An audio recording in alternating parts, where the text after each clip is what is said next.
evening, my name is Garrett, and welcome to The Last Call. Tonight's final drink is from Teeling. This is Blackpitts, coming in at a 46% ABV, no age statement, Irish whiskey that's been peated. So we don't see too many of these nowadays. There's another one out there, I can never remember the name of it, Calmarin or something like that along those lines. I haven't had that one. But I've never seen this on the shelf until I found just one random store I went into had one sitting there. I've been around to many stores in the past year and a half, so I had to get it. It was a good price, I feel like, and I'm interested to try it. So Teeling did a kind of an interesting cask on this as well. 2/3 was in ex-bourbon, and 1/3 was in Sauternes, which is a white wine cask. So we should get some fruitiness out of this. We got that peatiness going on here. I'm interested. So as always, we're going to try it two different ways. First way, neat, no ice, no water. Second way, we'll add a drop of water, see what changes up. And look at that bottle. If that's not a striking black bottle, comes in a metal tin as well. It was, as soon as I seen it, I was like, well, I can't let you just sit around and rot away. Somebody needs to take you home. Now, I haven't had any of the other Teeling products either. They've been on my list. It's just that the list keeps growing. I can usually find a lot of... Wow, that's a short cap. That's a very short cork. I can usually find a lot of the Teeling products in my area, so they're not super uncommon. But I'm curious what a peated Irish is. Now, that used to be a lot bigger thing from my research prior to Prohibition. Peated Irish was not uncommon. So I'm hoping that maybe we'll see some more start showing up here in the future. Golden, pale color there. Reminds me of like a Lafroid or something along those lines. Maybe a little darker than that. Well, let's go for notes. Ooh, I like that. Ooh, man. Definitely getting the fruitiness on there. Getting a bit of like an orange marmalade. And you do get a bit of peatiness in there. Oh. Get that earthy peatiness, a little saltiness quality going on. Oh, you're in my home turf, Teeling. But you're getting that bit of that marmalade, orange quality going on there. Very fruity.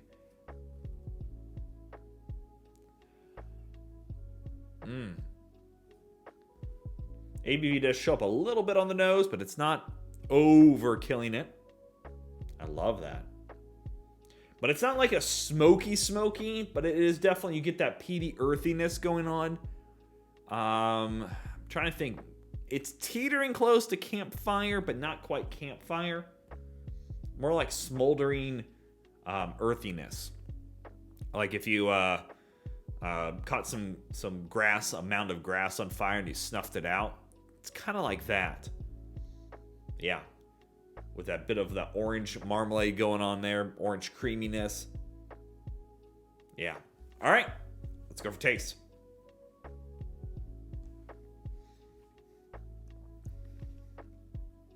Oh, damn.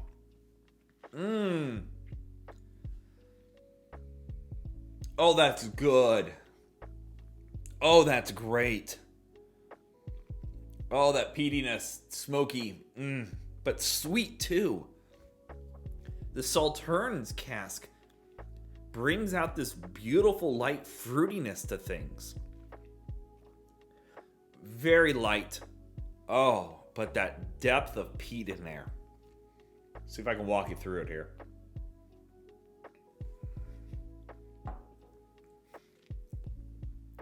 Peaty, salty, smoky. And then it kicks into the fruit note, so you get a bit of that sweetness mixed in there with an orange sweetness. A little bit of saltiness is still lingering. A bit of honey. Oh. And then it kind of gets into your home turf. If you're used to other smoky scotches, getting you a little bit of that earthy brininess going on. A little bit of that oak is there too, a little dry, almost leather quality there. But the peatiness is so damn good. I am so happy. I'm so happy.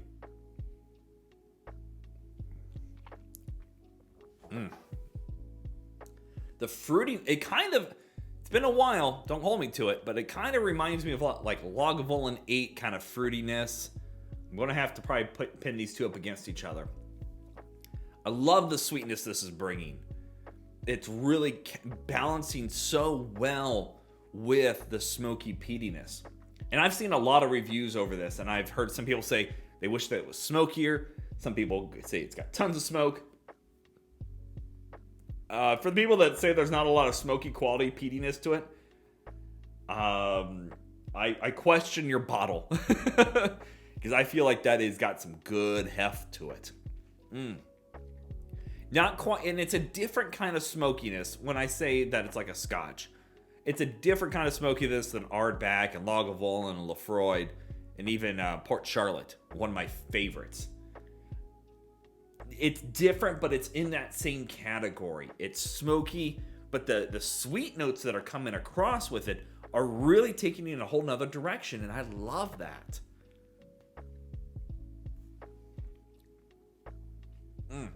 It gets a little, it's almost like, I'm not going to say it's metallic, but it's like licking a penny at the beginning. But I don't, because metallic has such a bad connotation to it. But it's got this sharp brightness at the beginning. I'm guessing because it's probably a younger whiskey in here. But it doesn't linger long with that sharpness. Okay, let's try with a little bit of water. See what happens. Now, under most circumstances, adding a bit of water to a smoky whiskey usually makes it go very sweet. Usually disperses a lot of that smokiness from there. Guess we'll find out.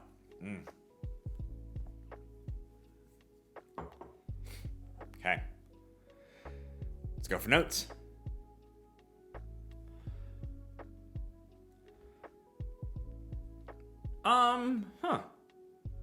It just goes very mute. Here you have all the peat characteristics, the sweetness, the orange, all that kind of goodies. Here it goes very, very mute. Like, it's this 50% dialed back. Yeah.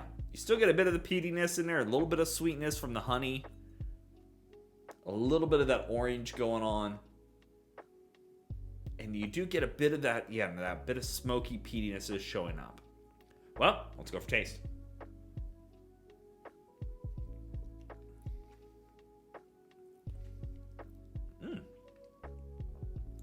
Definitely goes very sweet on the taste now.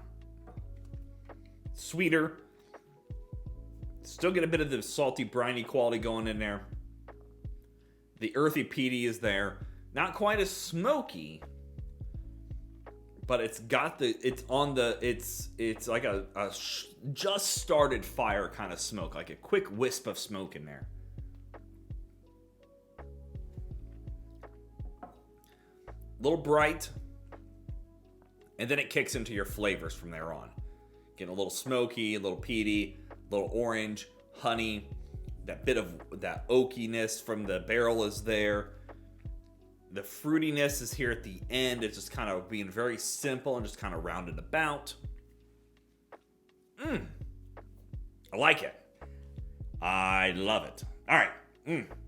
Both are really good, actually. I like it with the water. This has a lot more character to it, but if it's too much for you and neat, add that drop of water, let it open up with that a minute. I think you'll like it. All right, let's talk about market price, because we all know market price is market price and it's always going to vary. Picked it up for $75, and that seems to be about the price it lives in. I've seen some places go low as like 65, like to 80s. It's all over the place. I think Casker's has it for like $89 right now.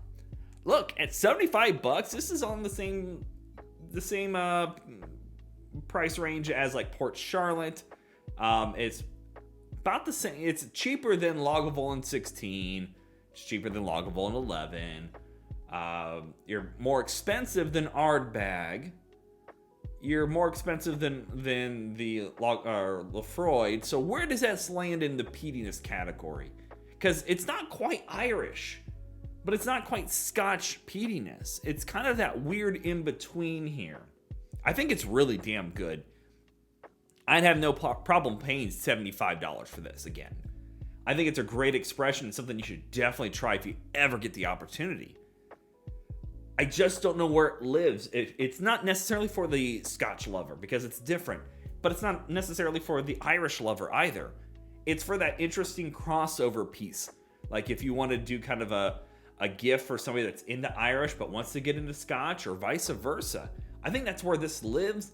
It's a great expression. I definitely recommend trying it. So yeah, there you have it. Teeling Blackpitts. If you have any questions about the bottle itself, let me know down in the comment section below. I will do my best to answer it. And if you have any specific spirits I should go looking for, you gotta let me know down below as well. I'm always on the hunt for something unique and different to try to share with you. And as always, may your last drink of the night be the best one.